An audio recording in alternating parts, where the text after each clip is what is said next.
This week's Michigan Lottery Excellence in Education winner is Keith Cadwell with Lakewood Public Schools. Congratulations, Keith. Thank you. We have a video from your nominator. Let's take a look. Why did I nominate Keith for this award? Well, I could talk about all the ways he makes literature and language more accessible and fun for his students, or the literary competition he revitalized, or the Poetry Out Loud competition he established, or the podcast he launched. Honestly, the list goes on and on. But I think it's more about Keith's genuine belief in his students and their endless possibilities. He has a remarkable ability to connect with his students, to challenge them, to inspire them, not just to thrive in school, but to thrive in life. Sometimes I think about the impact he's having on his students' lives.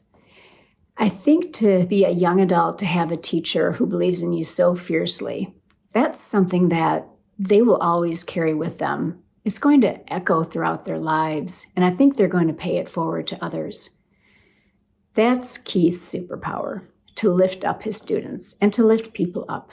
And I think that's a gift worth celebrating. What goes through your mind, Keith, when you hear all those great kudos? I think she's an awesome marketer. I'm flattered. I am. I think that it's all about all of the people that surround you. So I'm flattered. But you go above and beyond the call of duty. You do much more than your job description states that you should do. Why is that?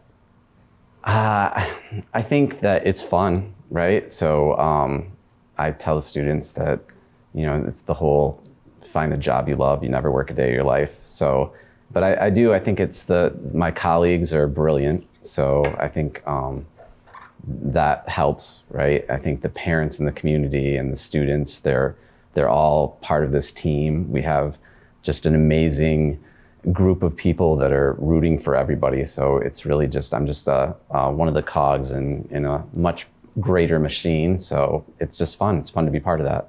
What do you hope that your students take away from you personally and then being part of your classroom? I hope it's all about them, not anything about me personally. I think that I try really hard to help them see that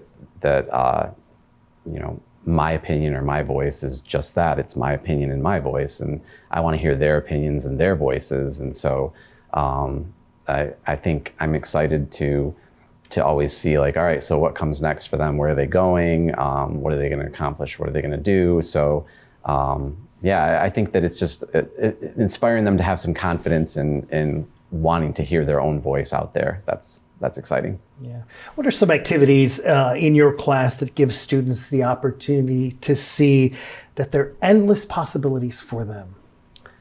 I think I teach American literature to juniors, and it is not exciting stuff.